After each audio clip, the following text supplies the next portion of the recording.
Guys, welcome back to another episode of the Crimson Crossover podcast presented by the Field of 68 and J&J Apparel. I'm Christian Sykes, as always, joined by Joey Blackwell and Charles Branch. How are you guys doing today? I'll let Charles go first. I always go first when how we're doing. Yeah, tough game Friday night. Great atmosphere. Again, that's something that I hope we do more, not only on the road, but having some of these games early in November in Coleman Coliseum. Didn't go the way that we wanted to, and I know we'll get into a little bit. Yeah, it's a loss, and people are expecting more from this team. I would say, any negativity towards this team right now is probably more related to just the Arkansas State and the McNeese State game, and now you have a loss to show for it. But I come away a little bit more encouraged just where we are. Everything is fixable, and we're going to have a lot of opportunities to fix it over the next couple games. But all in all, we feel like this will take a little bit of time, and we're just gonna have to be a little patient with it right now. Yeah, I mean it's hard to have a loss and not feel a little bit disappointed. But I think the loss will ultimately serve us good. I think it kind of came at a time where we'd already struggled those previous two games, so it was bound to happen eventually. So why not go ahead and get that out of the way at the beginning of the stretch? I know on the space I was negative about talking about how it really would have been nice to get a win at the beginning of the stretch. But the good thing is that by having that loss, hopefully they can see some of the errors. Because having played, high school sports and stuff, it's hard to, as a player, it's hard to see, it's more difficult to see errors when you're continuing to win, even if they are struggle wins. But if you have that loss, it really helps put things into perspective. I was no college athlete, so I'll fully admit that. But I know that that mindset can eke into teams sometimes. So hopefully they're able to kind of see that, work on those shortcornings. And I'm really excited about this game on Wednesday because it's a perfect opportunity for them to come out and put those correct those errors on a national scale. Yeah, I think for the game on Friday, I if the game would have ended, and Charles, you're the one that's probably watched it the most recent. If the game would have ended at the under four timeout, I would have been fine. Like I would Mm-hmm. have been like, okay, like they're obviously they get went on a 13-0 run. It's Purdue, they're a really good team, but the team fought, they kept it close, they didn't really give up. They Purdue won some 50-50 balls, whatever it is, what it is. It's a home court road game for Alabama. It's fine. The thing that sticks with me the most is how Alabama finished the game after fighting for 36 minutes, right? They it felt a little like the Purdue game last year, where once it hit that under four, Alabama, for whatever reason, didn't have the legs to stick with Purdue, although their Alabama's depth is significantly better than Purdue's. Another thing that stuck with me on that game is just the inefficiency that continues to be with Jaron Stevenson. I understand Oates, and again, we've talked about this ad nauseum, especially in the offseason, wants Jaron to be able to play that kind of three role, but he's yet to make a 3-point shot. He's not stretching the floor. Heck, Purdue was just leaving him open at the end of the game, allowing him to shoot that, and he still hasn't made a shot. I know we saw the Clemson game of what Jaron Stevenson could be, um, but I'm almost to the point where that was an outlier rather than, you know, him normally. Um, I don't think him playing the three is beneficial to this team currently. I think that Mo Diabate should be playing that role more. Um, just because he's a little bit smaller, he's a little bit more agile, able to defend multiple positions a little bit better than Jaron is. And at least he brings some type of either rim finishing, or he has shown an ability to shoot it from three, although it's what, three of five or something like that. Um, and then another thing that, not saying Mark played poorly as far as a defensive effort is concerned. I think he played pretty well, holding Braden Smith 6 of 18. But offensively, your All American guard can't go, what was it, 5 of 15 and 1 of 6. And probably five of those shots were wide open, or at least wide open for Mark Sears. That, if you get anything out of Mark Sears, you win that game. And I know that he's going to bounce back. He's Mark Sears. He's the best player in the SEC, if not one of the best players in the country. Maybe it's just an off game for him. It's fine. Uh, but you can't have your All American guard go 5 of 15. You either have to distribute the ball better if you're Mark, or hit the open shots. And he had 6 assists, so he was doing a pretty good job. But maybe take a few less shots than 15 if you're not hitting it well, and try to pass a little bit better. But all in all, it's a loss on a rough road environment. It is what it is. It's basketball. It's also November 18th, as we're recording this. So any overreaction is kind of insane. So Man, I think you got to give up a lot of credit to Trey Kaufman-Renn. He played fabulous. It was obviously his night from the very start with that first three-pointer he hit as the shot clock was expiring. And you got to give a lot of credit to CJ Cox, too, coming out there and hitting 3 straight threes in a row when we had built a 6-point lead. When I went back and watched it today, I thought our defense was fine. It didn't seem like we were getting lost a ton. We could have done a better job boxing out in the first half. They were 5 of 6 from three in the second half. So we obviously did not do a good job guarding the 3-point line. Not only in the second half, I mean, the whole game, they were 9 of 16. And this is a good 3-point shooting team. They were shooting above 40% coming in to the game. Fletcher Lawyer goes 3 of 5. As you mentioned, you held Braden Smith somewhat in check. I mean, he scored 17 points, but it took 18 shots to do it. And he still had 10 assists, and a lot of those were going to Kaufman-Renn. So you give those guys credit for making those plays, and for Matt Painter, who's a very experienced coach, for putting them in those situations.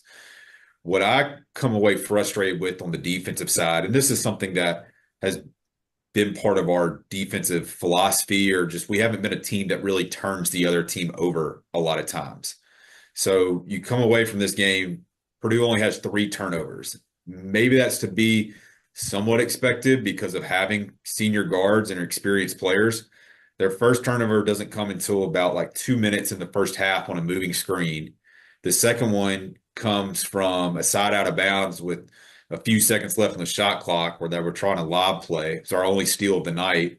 And then the third one was Braden Smith traveling. One, I shouldn't be able to rattle all these off with it only being 3 turnovers a game. But in a game with 68 possessions, 65 times they're getting a shot up to end a possession. 96% of the time, they're finishing the offensive possession with a shot. We're allowing teams to run their offense. And I know we've had some games, of course, both exhibition and against Arkansas State, where they were called tightly. So I don't know if it's a situation where you're trying to keep guys on the floor, you're trying to force teams into bad shots, difficult shots. Again, give credit to Purdue. They made those difficult shots. But I would think with our guard play and with our athleticism, we should be able to turn teams over a lot more than just 3 turnovers in a game. On the Jaron Stevenson point, look, we saw it with Javon Quinterly for much of his career at Alabama. He was better coming off the bench. Jaron kind of got thrown into the starting lineup last year when Latrell got hurt and did not play particularly well. He plays much better coming off the bench. This year, he's kind of the same situation where we feel like Chris Youngblood would be starting, but you do have guys like Mo Diabate. You've got Darian Reed, who could also start at the 3 position. While it is time to try things out and see what can work as you get into conference play, for somebody who is 0 of 13, and he had some good attempts that, they weren't bad misses. I think he had a few go in and out. But he needs to start getting some confidence. This team needs to start getting some confidence from behind the 3-point line. Like you said, Mark Sears going 1 of 6 is an anomaly. We know he's a much better shooter than that. But we've got to start finding confidence with guys in their shot, but also how they're going to play. And of course, not letting their offense affect their defense, or their defense affect their offense as well. Only Mark Sears could score 15 points, and that'd be considered a disappointment. No, overall, I'm not too concerned about the offense. I know a lot of people were after this past week, but the shots are going to fall eventually. The good thing was that they were taking shots. One of the things early on that we worried about those first couple of games was why isn't Bama shooting threes? This game, they shot a lot. They shot 29 on the night. They hit 9. So at least they turned that around and started making more attempts, but obviously it doesn't mean anything if your percentage is only 31% on the night. I think the offense, I think it's going to be fine. It's just taking a while for these guys to get warmed up. I think it's taking longer than we have seen in previous years under Oates, and that could be just because we had such a high turnover. But the thing that gets me about this game was, I know, Christian, you talked about how if it had ended with 4 minutes left, you'd have been fine. The thing that aggravated me was, I think it was Lawyer that hit that buzzer beater 3 at the end of the first half, right? You have that 3-point, and Bama had just finally gotten the lead, like just prior to that. If Lawyer hits that 3, Bama comes out the second half, they fight for a couple of minutes, but that ultimately was the nail in the coffin, and it just kind of spiraled from there. That would be more understandable to me than Bama was clearly the better basketball team the first half of that second half, those first 10 minutes. They were just, if you just look at the play-by-play, look at the scoring, Bama was just all over them. And then to just completely give that up, we've seen this in, not counting the UNC Asheville game, both Arkansas State and McNeese. We've seen Bama jump out to these big leads and have all the momentum in the world and then just fall apart when they have that lead. They get to, I know you were talking about confidence, Charles. There's also such a thing as being overly confident, letting that get the better of you. I think that some egos, not egos, that's a bad way of saying it. That makes me sound like this team is prideful. I think this team just needs to get their mentality right when they build up those leads. They don't need to get too comfortable. No lead is safe. We've seen that now 3 times. And this is an Illinois team, which we'll talk about in a little bit, that is, while they haven't played they haven't played a tough schedule yet. This will be their first power conference game. This is still an Illinois team that made it to an Elite Eight last year. Yes, I know they only have 1 returning starter, but this is Illinois. So, and they are more than capable of able, to do what Purdue just did to us the other night. So, we were talking about at the very beginning, just about, losses and shaking it off. I think this is a loss that they can shake off very easily, but only if they can make those corrections.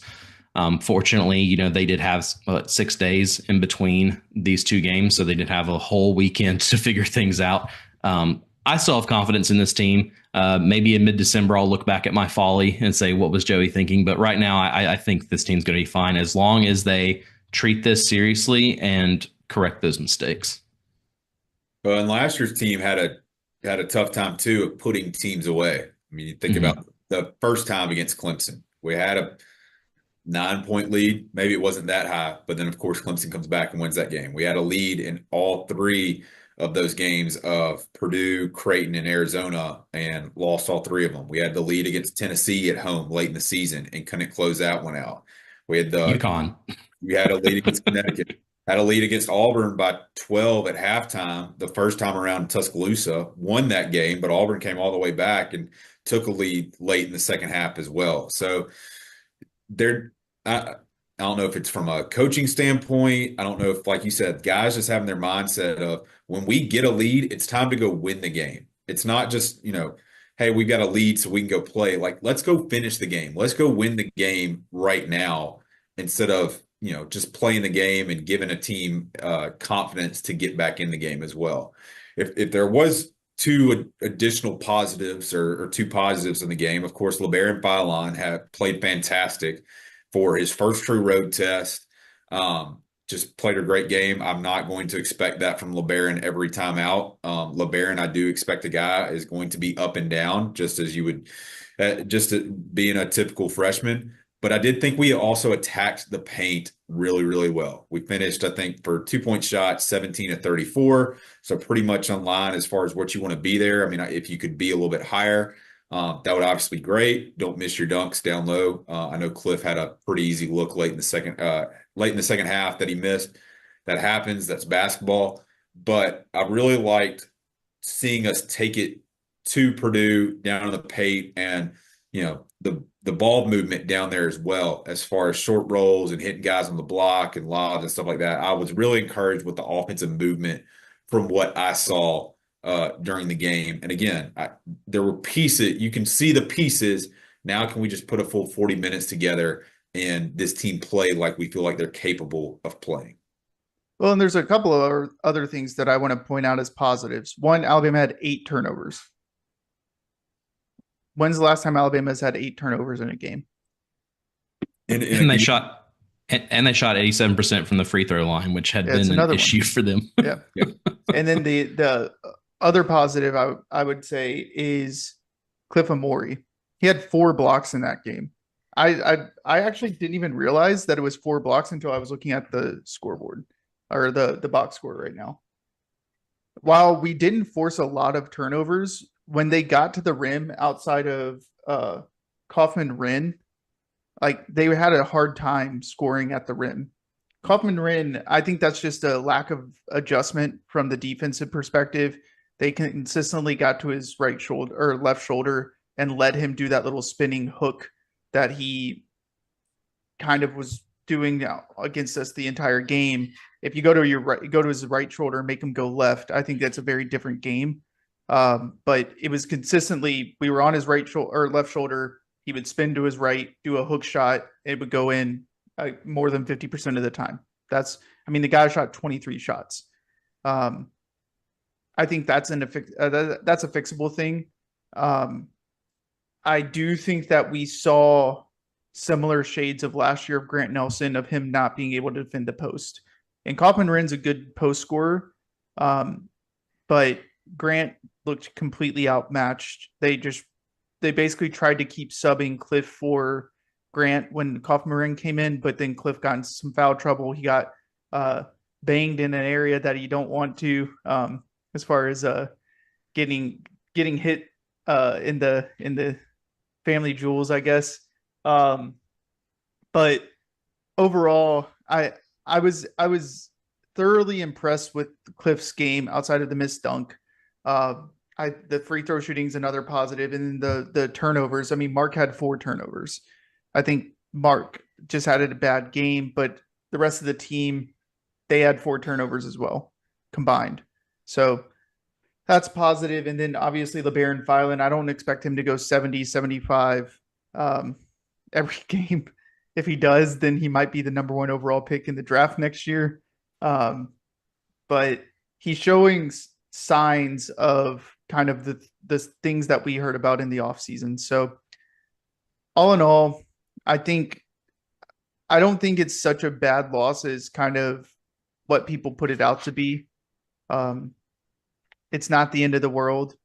Alabama's going to lose a few of these games in this 7-game stretch, where I think Blake Byler put out a tweet where at least 7 or 6 of the 7 are going to be against ranked opponents. For whatever reason, Nate Oates wants to make fans have to go insane because that's psycho behavior, in my opinion. Like it's just you couldn't play Alabama A&M. You couldn't play like a Middle Tennessee in there. You couldn't throw in some South Alabama in within this stretch. No, we have to go play at least 6 ranked games, probably 7 ranked games in a row, because that's what Nate Oates wants to do. And he got to the Final Four. I didn't get to the Final Four, so I think he knows what he's doing. We should just start having Alabama's schedules be played on CBS in November with the March Madness theme, because that's what's pretty much what it feels like for those 6 or 7 games. I would like to say one thing, going back to what you were saying about Grant, and this theme of positivity we have right now. The good thing about Grant is that Purdue's a really tall team, and Illinois, who we're about to play, is the 4th tallest team in the country. But they are by far the tallest team on Alabama's schedule this year, where they have a lot of length, and that's been an issue for Grant these past couple of games. But the good thing is that after this Wednesday, we'll kind of have that all out of the way, and so we'll start seeing Grant's matchups, I think, go a lot better in his favor from here on out. So that's a silver lining to Friday and potentially this Wednesday if it doesn't go very well. Yeah, you just have to face Houston directly after that game That's true. because of Well, course. but at least they're not tall. comparatively. Yeah. Oh, and then you have to go face Rutgers. Yeah, because Stack again, why don't we just throw like the Lakers and the yeah, Pelicans and a couple other these NBA teams in there too? They don't just supposed to us to play NBA teams. Just throw it in there. well. Speaking of Oh, Illinois, we got that on Wednesday night. I think at 7. Is it 7 or 8 p.m. Central? Hey, 8 it's a p.m. late one Central. again. In Birmingham. Also, by the way, for whatever reason, NATO's decided that we're not going to play a home game until Creighton, December 14th. So, Well, also, can you explain to me why this game? I was reading in a preview earlier. I forget which article it was. This game is the only power conference matchup of the day. Why are we tipping it off at 8 p.m. Central? Or why I mean, is it so late? technically that would be like prime time, wouldn't it? I mean, it'd be 7 p.m. Eastern, but 9 I don't p.m. know. Eastern. Trust me. Sorry, I'm sorry. I meant 7 p.m. Mountain and 6 Western. I'm But pretty sure that's the prime time slot. I'm just tired of these late games. I'm tired Oh, of. you're tired of the late games? That's, you're right. I can't talk. Um, It's a living in God's time zone. I need to be more grateful. but speaking of Illinois, Charles, I think you did the research on the matchup. yeah. So, along with being the fourth tallest team in college basketball, I think this has to be an early candidate for the all name team. Let me just, you know, good luck to the PA announcer on Wednesday night. Let me just rattle a few of these off.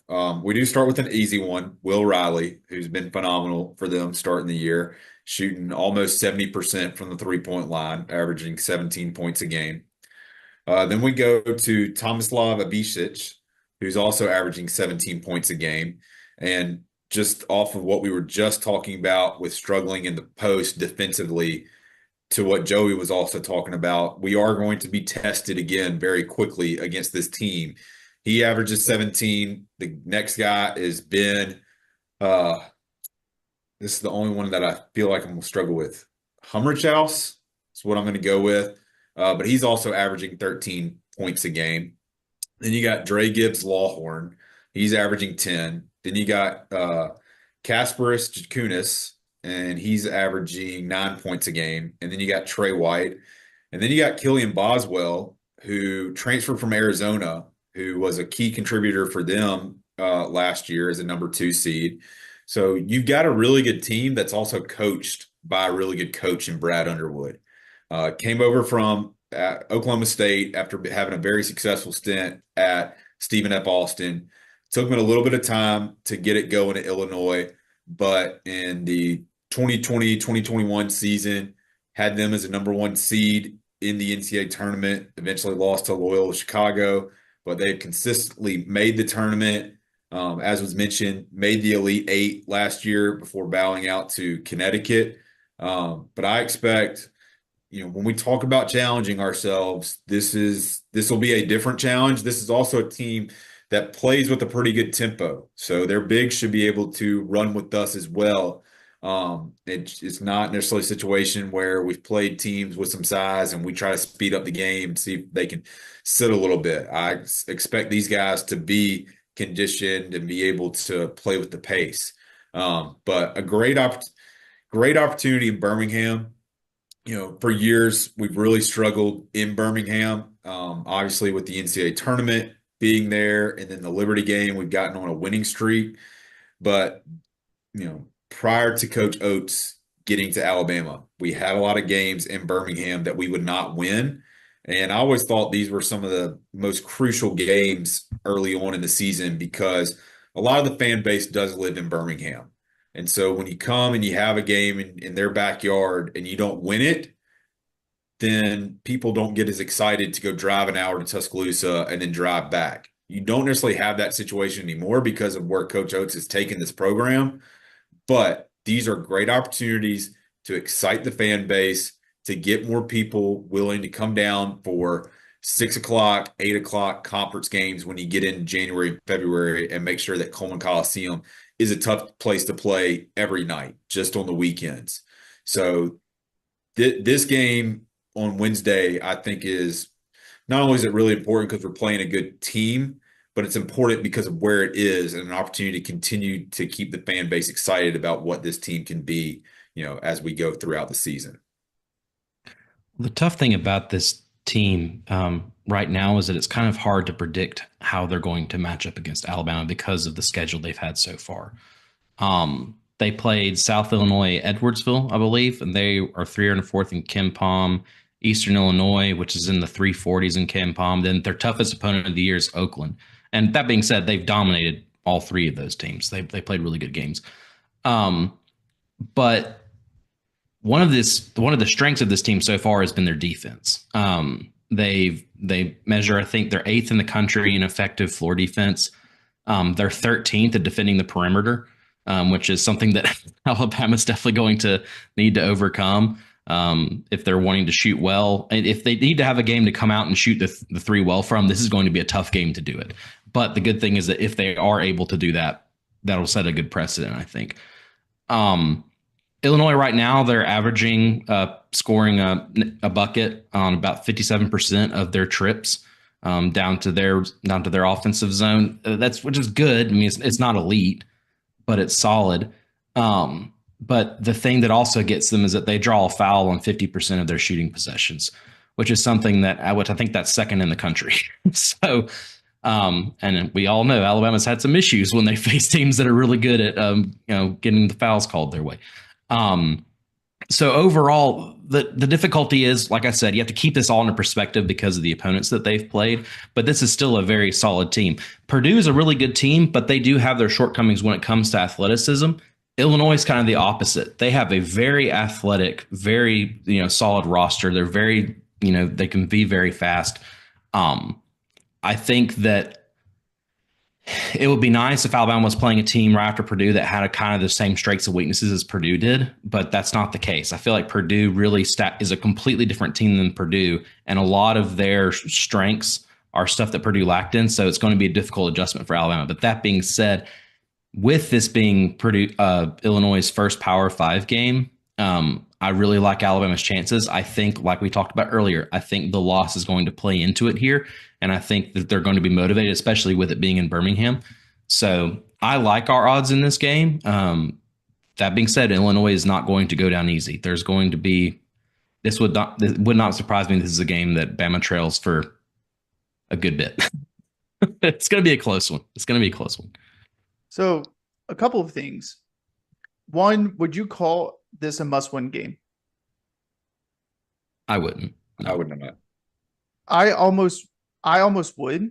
I know it sounds crazy because it's November 18th and I'm saying that, but you're looking at 3 straight losses in the face if you don't win this game. While maybe more, exactly, maybe more. While I think that it doesn't really hurt you, right? If you lose this game, as far as a resume perspective, as far as a confidence perspective, I think it does. I think that after that Purdue game, right? You look at this team, you're saying, okay, now these are 3 straight games where Alabama shot below 33% or so from 3, right? They haven't been in a flow offensively, and you're kind of just biding your time until Chris Youngblood hopefully comes back and provides the offensive spark that you're needing or that you're missing from this team, right? I think going into the Players Era tournament that you have in 2 weeks or next week, you need to come off with a win.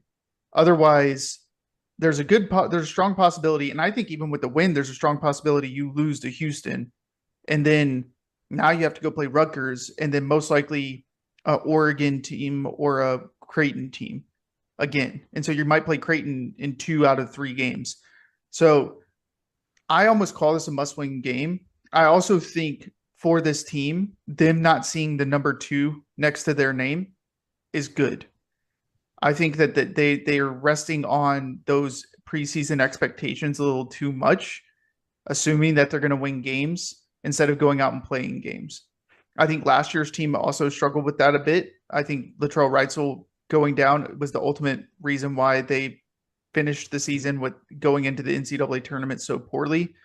But I think, Charles, you said it best about when they get a lead, they need to go win the game. I think that Herb Jones team did that the best out of any Nate Oates team I've ever seen, where they got a lead and they didn't give up. They put their foot down and they said, I'm going to go beat you by 30 points. And I think Brandon Miller's team also did that, but they had a tendency sometimes to kind of do that early on. But both of those teams did that exceptionally well. And you need to have that type of mentality where I'm not just going to hang on the fact that I'm winning by 10 points, 15 points. We're going to outshoot them. We're going to win the game. I'm going to go say, I'm going to go win this game by 30 points. So hopefully that's the type of mentality that these guys start having, because this is now, like Charles said, 3 games in a row where you've given up leads. And if you want to go win the whole thing, you don't need to give up leads. I mean, I think this is a blue collar game. I think the team that wins the rebounding battle is going to probably be the team that wins on Wednesday night. Both teams rebound the ball very well. Our ability to clean up the glass on the defensive side, find ways to get an offensive rebound and get second chance points. I think that's going to be pretty key. Now, it could be even, it could be either way, plus or minus 1 or 2, and it doesn't come out that way. But I really think the team that's going to win the rebounding battle and do the dirty work down low and finish possessions is ultimately going to be the team that prevails on Wednesday night. And that goes hand in hand with what I was going to say. I think this game is going to be won inside the 3-point line, not outside of it. I think in combination with the physicality that you were just talking about, rebounding, getting boards, I think scoring at the rim for Alabama is going to be big in this game. If that is, hopefully they're able to hit the 3, but if they're not, Illinois right now is averaging 14.7 shots from 2 per game, while Alabama is making, Alabama is making I think 20.3 per game. So if Alabama's able to maintain that and they're able to play aggressive and get those boards and kind of pick up what they were lacking against Purdue, I think that basically there's going to be a lot of battles in the point. I think it's going to be a very physical game. And I think that I agree with Charles. I think that's where this game is won or lost on Wednesday. And I want to say that at times Alabama's looking to run in transition a little too much. Not saying that it's a bad thing, but in that Purdue game, you're only sending 1 or 2 people to go get a rebound off of a defensive miss, offensive miss. So Purdue missing the shot, and Purdue sending 4 people to go get a rebound. Well, you got a 2-man advantage there, and you're not going to get the defensive rebound. Purdue's going to go get a second shot, and more often than not, they were making them. With a team that has a lot of length, like this Illinois team, you need to send guys to the glass to go get a rebound. If that slows down your transition offense just a little bit, I think it's fine, right? Just have good ball movement, make smart decisions. They only had 8 turnovers versus Purdue. Like that's pretty good. I know that the possessions were limited, the pace was slowed down, but like 8 turnovers versus in a 40-minute game, that's good. Just do that same type of thing. There was times where, like LeBaron Filan, the one I remember specifically, where he had an open shot, but he sees Mark Sears at the top of the key. He passes it to Mark wide open, and Mark misses the shot. Like those are smart basketball decisions that guys are making throughout the game. We just need to continue to make them, and the shots are going to fall. I think we're due a positive regression as far as shooting is concerned. It's just ensuring that we're taking high quality shots. And I think Oates said it in his press conference that the people that we need to shoot the ball are getting the balls to make the shot. Not guys, I'm not saying Jaren can't go 5 of 6, 5 of 7 from 3, but maybe instead of Jaren shooting that shot, maybe it's LeBaron is shooting the shot. Maybe it's an extra pass to Latrell Wrightsell, who I think was 50% from 3 versus Purdue. Maybe it's LeBaron Filan making the shot, or Aiden Holloway. I still have faith in Aiden Holloway that he's going to hit the shot. Much like Jaren, he just needs a shot to go down. I think he's still hesitating at times. I think LeBaron hesitated a little bit versus Purdue as well. And that like second guessing is what Aiden is losing the ability to make a shot on. Is not, oh, he took a bad shot. It's, oh, he's second guessing that little half second that he's taking puts him out of his rhythm. I'm sorry, I'm going on tangents, No, but you're good. Well, I just look, I do think this is a team. This is not a live by the three, die by the three team. Yes, we did not shoot the ball well from three against Purdue, but we were still very much in that game. And I think could have won it even with these 3-point shooting percentages that we had. It was more, could we get some more stops? Yeah, could we finish a little bit more at the rim? But I think this is a team that doesn't have to be a great 3-point shooting team to be successful. Now, I still think it can be a really good 3-point shooting team. I think about last year's team. When Wrightsville went down, I think except for the Ole Miss game where Davin Cosby got really hot from behind the 3-point line and a couple other guys too. I mean, we were in a pretty serious shooting slump. We may have been shooting like 28, 29, 30%. Like that's going to happen, of course, during a basketball season. I think that happened with Brandon Miller's the team the year before that as well. We've got the pieces to be able to beat you, all across the floor. Again, I think that's why I was really encouraged with some things that I saw as it related to attacking the paint. That can travel with you into any basketball arena if you can attack the rim and get good looks there. It's nights here and there whether you're going to be hitting the outside shot. But for anybody that would be out there talking about Alabama's a live by the three, die by the three team, and that's why we're struggling. No, we're struggling because of other issues right now, but I think we all agree those issues are fixable, and getting the 3-point shots to fall is only going to make this team better and much more difficult for teams to beat. I mean, if we're hitting our threes, I don't know who can beat us right now. But you put up 78 points in a low possession game while shooting 31% from three. Right. And another encouraging thing from the Purdue game is when you needed a shot outside of the final 4 minutes, when you needed a shot, they got to the rim. I mean, and they were finishing well at the rim. Aiden Holloway did really well, which he didn't do last year. LeBaron Filan, I don't know what his mentality is, but that man is fighting for every single rebound with the bigs almost every single time. He might not get the rebound, but he sure is going to be down there. He reminds me a lot of, I know this is a terrible comparison, of like kind of Herb's mentality. I don't know if that makes sense, where he doesn't remind me of Herb Jones because they play completely differently. But as far as like the blue collar mentality that he has, like he's going to fight for every single rebound. He's going to fight for every single loose ball.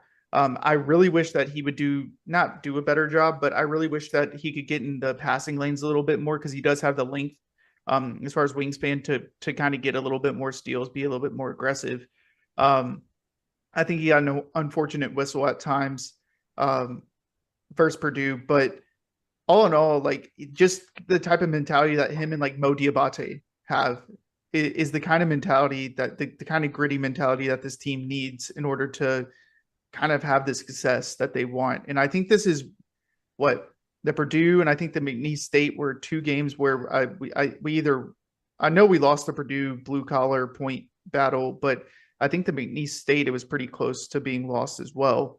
And that's why I'm kind of an advocate, at least right now, of Mo Diabate starting at the three to kind of set the tone for the team rather than him coming off the bench. But I'm, again, not a Final Four coach, not an NBA coach. I'm just a guy that talks about Alabama basketball.